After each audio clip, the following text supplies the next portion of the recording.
Jolan true Centurions, and welcome back to another episode of Starfleet Command, Orion Pirates Plus Mod. I'm Admiral Tyrek of the Dreadnought RAS Galia X-Ray as we continue our campaign against the United Federation of Planets. And unfortunately last time, like the time before that, we suffered a minor crash. Things were not so happy, and apparently it has to do with a bugged mission file, which you can't change. Well, you can change it, but you can't fix it mid-campaign. So, this unfortunately has some interesting problems. If we run into this mission again, the game will crash. Although moving forward in our future campaigns, we won't have this problem. But as for now, I suppose the only way to actually resolve this is to just record as normal, and if we crash, well, re-record the episode. Which could be annoying, but we will persevere and push on. This has been the past campaign so far anyway, so I suppose a little bit extra effort just in order to ensure that things turn out great is worth it. So since we are pretty much picking up exactly where we picked up last time, yeah, like literally, this is exactly where we were. We're at 12,009 prestige, we're a little bit dented, and we are out on patrol, sort of far away from our main base. So we made no progress, unfortunately.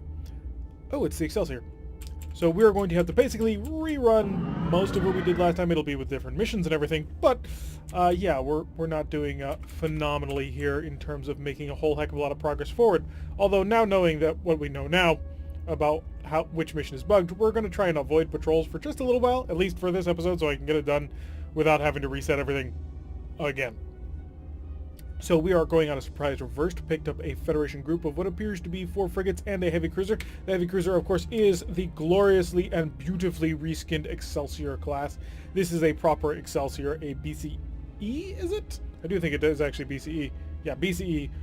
Basically, it includes an additional stern-firing photon torpedo. It's an interesting ship design. I wouldn't call it phenomenal, or the best, or amazing, but it's a solid design. I still think the Kirov class is better.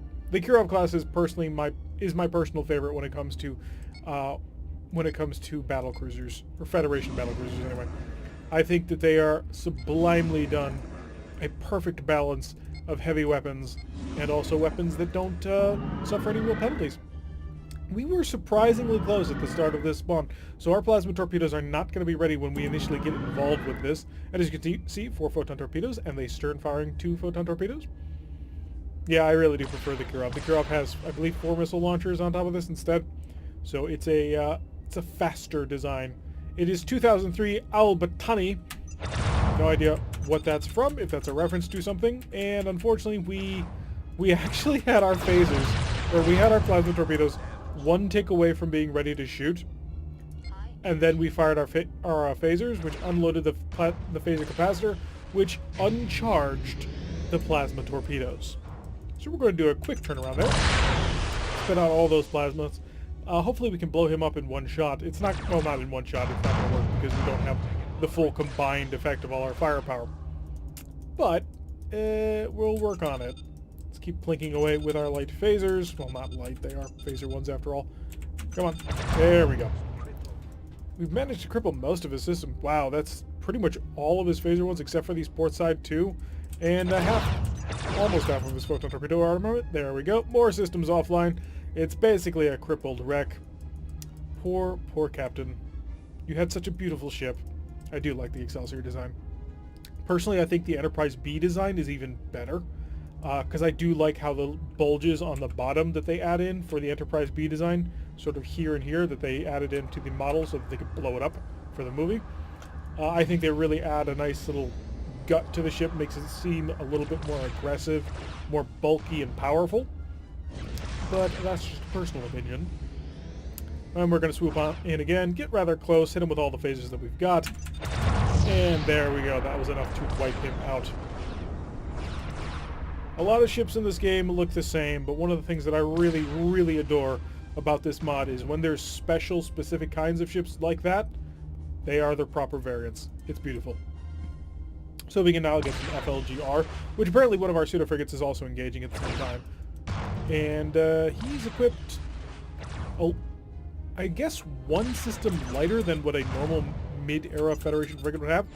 Because the way the Federation frigates work for the early, middle, and late eras is in the early era, you will have a frigate with 2 photon torpedoes and the phaser 1 and 3 armament. In the late era, you will have a battle frigate, so 2 plasma torpedoes and the normal phaser armament. And in the mid-era, you will have it's not really a drone frigate, but it has 2 missile launchers in the center instead of, the 2 photon torpedoes or plasma torpedo launchers. Come on, fire. I guess not. Okay, phasers will do it. If you're not going to shoot the plasma torpedo I'm asking you for, the phaser will do the job. Yep, and there's the whole show. We've managed to basically soar through this Federation group and wipe out every single ship. That would have been, I suppose, a decent scout group, or maybe a convoy raid, perhaps an asteroid base assault force. The thing that makes me a little bit question that is the frigates. Police frigates like that, they're not exactly very great ships when it comes to actual combat. So I'm not 100% sure what they would be doing escorting a battle cruiser. But we'll take what we can get. Increasing speed. We are currently squaring off against a fast cruiser in XCF, and we are being escorted by a Klingon heavy bombardment cruiser, an XCB, as well as a C5, which is a cruiser? Is it an upgraded D5? Not really sure. Don't really care. So we're going to target mostly this XCF. Basically, the XCF takes the XCA design and drops the heavy photon torpedoes for normal photon torpedoes because they cost less energy, which allows them to go faster. He does, however, have the exact same heavy shielding that all the X-type cruisers have, which is astonishingly strong, and you need to really focus on wiping it out. So we will set our torpedoes to enveloping. That will be required to crack his defenses, and they will be impressive defenses, let me tell you. Although he will not be able to hit us quite so hard as any other X-type ship would. So there is that. Fast cruisers are nice. The best fast cruisers are Merak fast cruisers. Is it Merak? I'm pretty sure it's Merak. Might be... No, it's the Merak fast cruisers. I forget exactly what the change is, but it has something to do with the number of missiles on board, and it's more. And that's what makes it superior to the normal XCB or XCA for them. I remember being absolutely astonished when we ran into it, but now I, for the life of me, cannot remember. It was 3 seasons ago, so I deserve a little bit of slack on that. And the heavy cruiser appears to be swooping in for the XCB, the duel of the X vessels, which is, well, frankly, a little bit one-sided. One of the problems with the XCB is it's not exactly well suited to handle multiple small targets, specifically fighters and pseudo-frigates. The XCF, however, doesn't have any of that. So, the XCB is well matched for him. He is a little bit overmatched, in fact. So we're going to try and get within range to fire our pseudo-torpedoes. I am anticipating he's going to make a forehand turn. He does. He just started taking it away. And look at all that phaser fire that just goes back and forth between these people. That's impressive. However, since he has indeed launched a Wild Weasel shuttle, we will now launch our dudes out in harassment mode. Our pseudo-frigates, they're going to go after him, but they're going to try and keep their distance. Not get too crazy. And as soon as he starts picking up speed, I don't actually think he has his, yeah, it must have gotten hit by the missiles fired from the Vengeance. So we're just going to come in here and try and get all of our plasma torpedoes on target. And break down those defenses as best as we can. We are getting a little bit close, but he did waste his fire on some plasma torpedoes, so he won't be able to strike at us. And yes, he is well and truly dead. That's what happens when you square off against a dreadnought and a heavy bombardment cruiser. Although, honestly, a well-flown XCF probably could have taken us. I mean, the AI can't do it. I mean, no offense to the game, but the AI doesn't exactly know how to handle these ships quite perfectly. Like, it'll do some really interesting and very cool tactics, ones that require good timing, like the most annoying tactic in the universe, where it just beams out a host of transporter mines all along your path so it hits your stern shield. Frustrating, difficult to handle, and requires very good timing, which the computer does perfectly. And we are just picking up our pseudo-frigates before we set to maximum speed. And green alert. No reason to have the shields up anymore. That was the last thing on the map. And then hit full speed. So yeah, as much as the AI can execute small, precise things very well, and certain tricks of timing, when it comes to overall strategy, it's not so great. It doesn't know how to play the long game, which really doesn't work well for it. So that XCF could have taken us. Like, properly flown, properly using its shield defenses, it probably could have knocked us out. It would have had to keep high speed going. It would have had to maintain its distance from us. But if we had been piloting that XCF, I have reasonable amounts of confidence that we could have taken it on. It would have been a long fight, but it reasonably confident it could have happened. But because the AI doesn't quite understand trying to play a game that's not directly against you, well, you run into situations where it throws itself headlong against 3 of the ships. So, poor boy. Now reading data, we will get the data. Oh, we should be increasing the speed of time. There's no reason to be going so slow. Data transfer complete. Unfortunately, because we blew up the XCF, we now have to get off the map. So we will continue along, and wow, that is a gorgeous, gorgeous view. Every so often, I'm just surprised by just how beautiful this game can look. Well, not necessarily this game. NCC Adam, he was the one who made the HD background pack, which you can find in the comments below. It really makes things look so much nicer.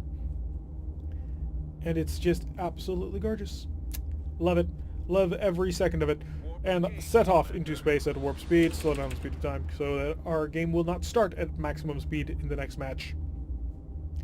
And let's see what we can manage here.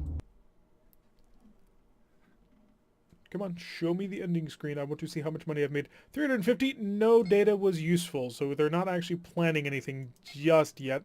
We're going to start heading back. I was trying to avoid patrols, but we'll handle it anyway.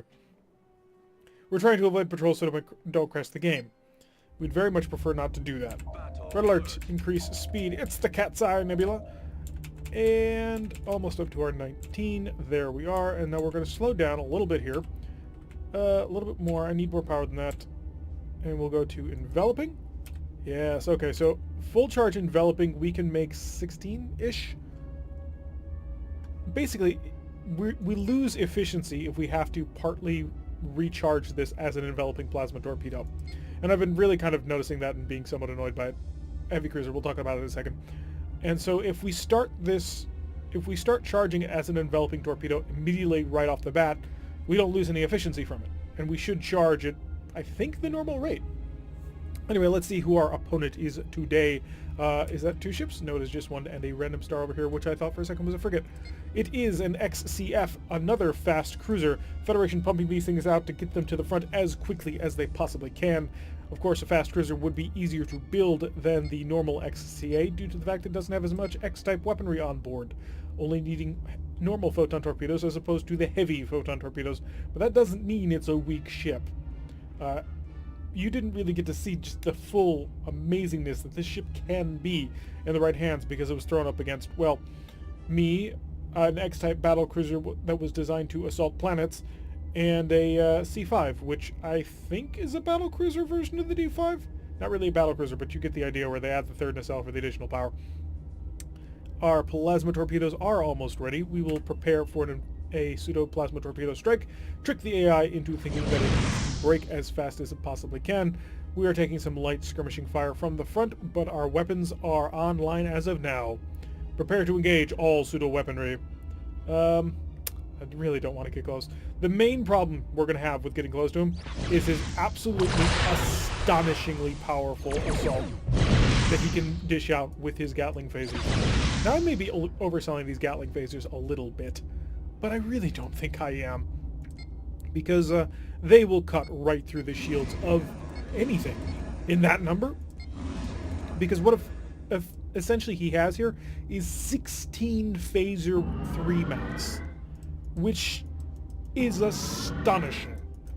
Okay, so he's starting to increase his speed. We need to start coming around and spitting off all of our plasma as fast as we can, and then trying to avoid getting close to him. But I don't think we're going to be able to do that. So we're getting more. It's the Emnir. Excellent name for fast cruiser. Come on, a little bit more fire. Come on.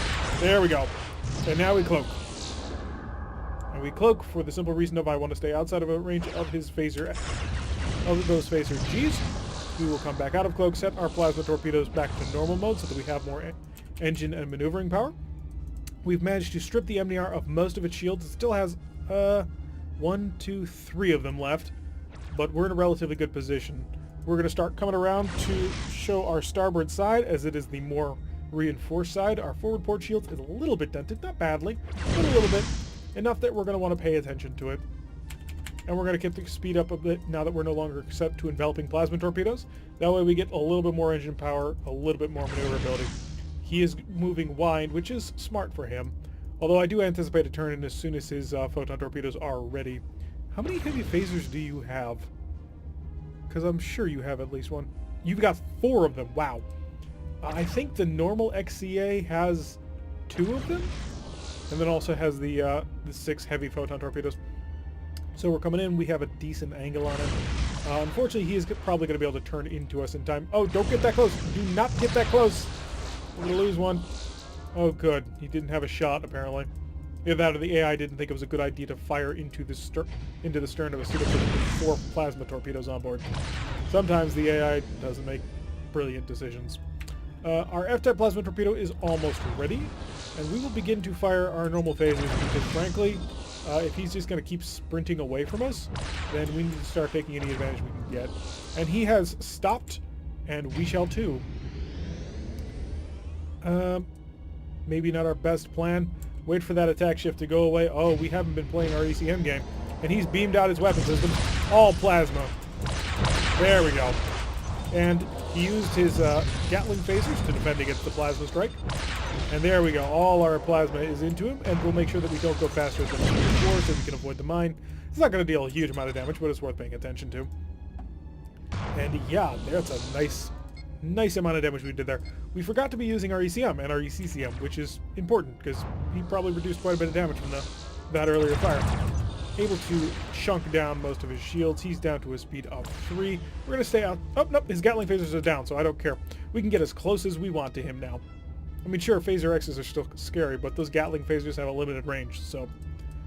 Multiple light plasma fire incoming because they're trying to keep their distance. I approve of the philosophy, though it is somewhat annoying on occasion to see plasma torpedoes fire from that range and doing no damage. We'll cross in front of him.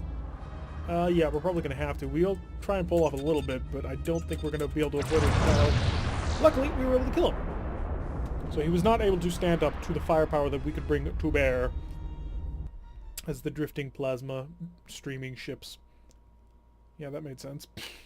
262 prestige and a tile taken, or maybe a tile defended. Wasn't really paying attention to what it was when we started. We do have enough prestige to immediately buy our brand new vessel. Unfortunately, a surprise reversed has come up, so we must pay attention to it first. So, luckily the surprise reversed, not one of the missions that we know breaks the game, or we think breaks the game. And a whole bunch of Gorn frigates. Yeah, every single one of them is Gorn frigates. Okay, increase the speed. We need to just get over there as fast as we possibly can. 19, so we charge our weaponry. And who are we being escorted by today? It is the Jackleg and RAS Oris, which is a light tender, and basically pirates we paid off to help us out. Against a whole bunch of BFFs, battle frigates, BFFX, and a DDF, which I assume is the primary target? Or are you the primary target? What are you? You're an FF+. Don't have enough information, but it doesn't really matter. We're just going to go as fast as we can. Get in there, mix it up, deploy our pseudo-frigates, cause as much damage as possible. As such, let us increase the speed of time, as it is something that we are capable of doing. Long-range fusion cannon fire.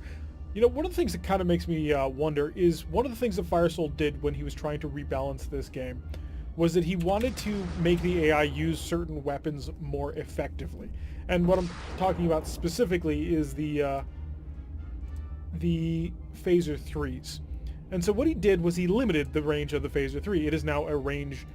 okay, so these guys are going to be our primary target. It's now a weapon that has a maximum range of 3. If you pull within a range of 3, then the Phaser 3s can fire. If you're not within that range, it can't shoot. In the base game, they can shoot to much further than that. But what the AI would do is immediately fire its heavy weapons. It would immediately fire those Phaser 3s at maximum range. And that was, as you might imagine, a bit of a problem because the defensive phasers that it needs to defend itself with, it suddenly doesn't have any of that. Where's a whole bunch? Okay, going in that direction. So he limited down. The maximum range is like 2.99, or well, 3, but 2.99 being effective. And I'm kind of wondering if maybe he should have done that with fusion beams as well. because the AI will just fire a fusion beam at maximum range for, well, no real decent reason. It's a total waste of the firepower. When the AI uses it usefully, it can be pretty powerful. And, you know, when we were playing Hydrons and we could use it at point-blank range, it would rip the crap out of shields. Unfortunately, it's not very consistent with the AI, especially in the opening skirmishes. So we'll swing on in here. We do need to reduce speed. I completely forgot about that. And the steel jaws. The one time. So that one time the Wrathful Judgment had steel jaws. I'll take myself out now. So just laying into him with all the phases that we can, I assume. Yep, that blew him up. The Wrathful Judge probably is going to die to pseudo-frigate fire. And we'll just sort of trundle along into here. They're in a better position to engage the steel jaws anyway. And we are, well, relatively lined up to hit the Wrathful Judge. Are you guys going to decloak and shoot, or do you not have weapons? You almost have weapons. And you have recently discharged your weapons, or are not charging them. Can't be certain which. Not that it much matters. This is the last target, the Wrathful Judge, now being blasted by a dreadnought. Could not survive. And yet another surprised or first taken down. Relatively efficient today in the number of ships we're blowing up. Mostly because most of those ships have been turned off. 300 prestige for our trouble and a tile taken. Pop over here and shipyard. Hello, shipyard. There it is. Bye. Didn't even need to check it. We knew exactly what we were looking for. The King of Kings. The King Condor. The largest of the battleships possibly able to be taken. A KCNX. So not only is this a King Condor and basically our BB, this is the BBX, so the KCNX. There will never be a ship more powerful, well, unless you count the X-type ships, but that requires like special tactics. But in raw firepower, you will never have a more powerful ship for our faction. This is the pinnacle of all that we have created. Although, once again, as an exception to this, Marak heavy cruisers, their X-series heavy cruisers, are better than their battleships. Just wanted to think about that.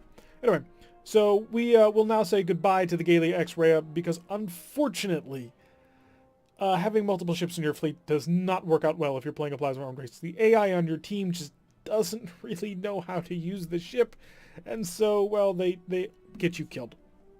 So, good night, Gallia X-Ray. We are now captain of the RAS Fides. And now let's go through and make sure that we are fully equipped. We'll put ourselves up to 4 shuttles. We're down 1.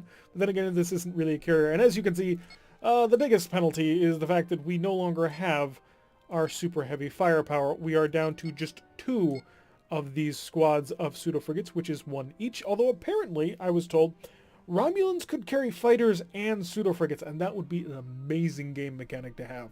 Just the combination of the two, I think, would be phenomenal. And we'll come over here into Marines, and we're not going to top ourselves off entirely, but we're going to get a decent number. We will top ourselves off on mines, because on occasion, they become incredibly useful. Mines being the only weapon we can effectively use while being cloaked. Please don't tell me you crashed. Please don't tell me you crashed. I think the game just... Yep, it did. So, next time, if the autosave hasn't picked up to where we left off last, next time we will start with the King Condor. I will begin recording after we get a King Condor. So no worries there, but we now have our first, well, gigantic battleship for the Romulans. Sure, we've had 2 dreadnoughts before, but this is the king of all kings now.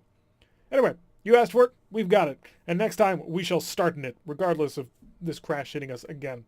Although I'm a little concerned about the game becoming less stable. Anyway, I've been Tarek. If you like what you've been seeing, hit that like button and subscribe. If you want to receive a notification every time I release one of these videos, press that little bell icon, leave a comment, and I will see you all in the next episode.